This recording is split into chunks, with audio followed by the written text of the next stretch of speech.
What's up? And come on, welcome to the Barras of Society, our Madlang people!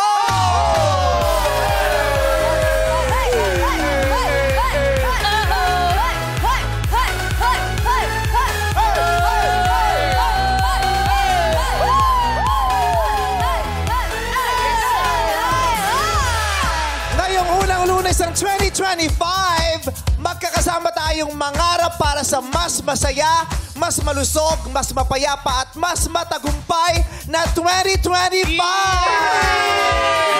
First Monday pa lang ngayon. Taray. Diba? Ngayon ko lang na-realize.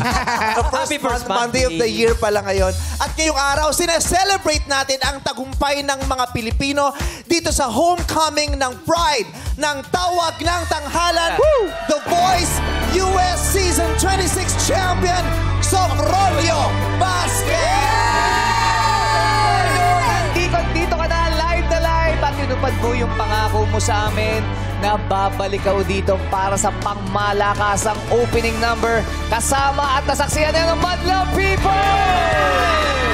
Welcome back! Pwede kang bumati sa ating Madlang People, Sofronia. For the first time, what's up, Madlang People?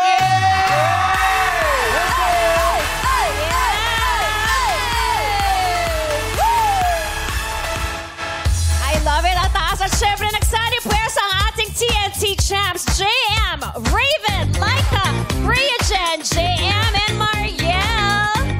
At nandito rin ang ating love na TNT Horados, Darren, Nyoy, Clarice, and Yeng para sa ating pangmalakasang homecoming para kay Sofronio. Yes! Kamusta? May ganda, kakaiyak naman yung number na yun! Nakaka-emote! Oo, parang nag-reminisce lang po ako sa every time nag-audition ako sa mga competitions, Tawag ng Tanghalan po yung unang pumansin sa akin. I'm sure, wow, I'm sure, kala mo talaga nakikita ko yung nangyayari sa loob. Actually, hindi ako sure. Hindi, pero yun nga, nung kumakanta ka, tumatakbo yung utak mo, ang dami mong naaalala, no? Nung nag-audition ka, nung una kong sumali, nung una ka nabigyan ng comment ng hurado, unang score na nakuha mo, reaksyon ng pamilya mo, pakiramdam mo, suot mo, bumalik yun lahat sa'yo kanina, di ba? At hindi lang sa'yo, sa buong Showtime family, lahat yon na naramdaman ng lahat, pati yung mga manunood, di ba? Kasi ang daming Showtimer na, since day one ng Tawag ng Tanghalan, nakatutok na yan. Diba? Kahit nag-pandemic o hindi, totoo. Kaya halos kilala nila kayo eh. Bahagi sila ng journey ninyo. Ang hirap kumanta nun, no? Para kang yung bigat mo, parang dinadala ka. But yung happy na bigat, yung kumbaga, finally, nabigyan ako ng pagkakataon. Kasi ito yung pangarap ko eh. na naging champion sila, sana maging champion din ako. Yeah! Yun yung simbolismo mo eh. Yun yung simbolismo. Yun ang tagumpay ng espiritu mo bilang isang tao na dinala ka dyan nung hindi mo pagsuko. Diba? Hindi pwedeng pang isang laban lang tayo. Hindi pwedeng pang isang talo lang tayo, tapos na. Hindi, di ba? Hanggat hindi mo nakukuha yung pinaka-goal mo, walang hintuan ito. Saan ka man mapunta, di ba? Saan ka man mapunta, hindi ka pwedeng harangan para ipakita mo kung anong meron ka. Congratulations sa'yo. Yung triumph of the human spirit. Di ba? Yung hindi sumusuko. At saka kaya lalo nakaka-emote nung kasama mo na silang lahat. Di ba? Nakaka-proud na makita kayo kung gaano kayo kagagaling, kung gaano na saan kayo dinadala ng mga pakpak nyo. Di ba, ikaw, international, di ba, global ang nakakita sa'yo sa talento mo. Tapos bit-bit mo yung mga Pilipino. Alam mo ba kung gaano kalaki yung tagumpay mo sa Sofronio?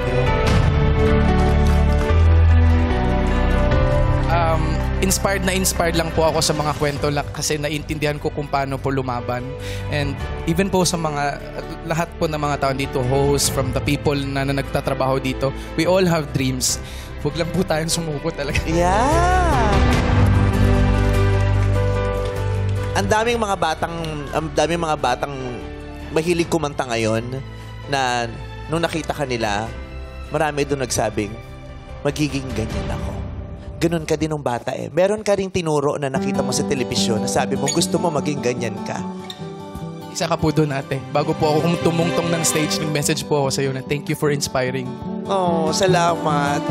Kaya nga, dalawa yung pinagawa kong ganito. Kaya pasabi ko, pag uwi na sa Dalawa pala share yan. ko sa ganito. Dalawa talaga. Hindi, tsaka nakaka-proud din, di ba? Kaya di ba, lagi nating niloloko pag may nagsasabi, dati pangarap ko lang tumungtong sa entablado ng tawag ng tangalan. Ano bang meron sa entablado? Ito ang dami di gustong tumungtong, di ba? Tahanan pala talaga ito ng mga mangangarap. Diba? Ito ay tahanan ng mga mangangarap. At hindi lang siya simpleng pangarap. Ito ay pangarap na nagdudugtong ng buhay hindi lang ng isang tao, kundi ng isang pamilya. At ngayon yung pangarap mo, hindi lang nagbigay buhay sa sarili mo at sa pamilya mo. Nagbigay buhay ito sa buong Pilipinas, ha? Nung nanalo ka, everyone celebrated for you and with you. Diba? Your win was our win. It was the entire nation's win. Ganon kalaki yung epekto ng tagumpay mo. Gusto ko lang din pong magpasalamat. I know he's watching. Coach Michael Bublé, thank you so much for being a Filipino. Salamat. Anong number ni Michael Bublé? Bakit si Imo? Kukunin mo sa pagpasikat, no? Bigay mo sa akin. Iba-Viber ko. 09. Vibe. Di mo siya kukulitin. Aabangan ko lang kung kailan lalabas yung Michael Bublé's birthday sa Viber. Para batiin mo. Babatiin ko lang siya. Tapos tatanungin, sino ito? This is Sopronio's best friend.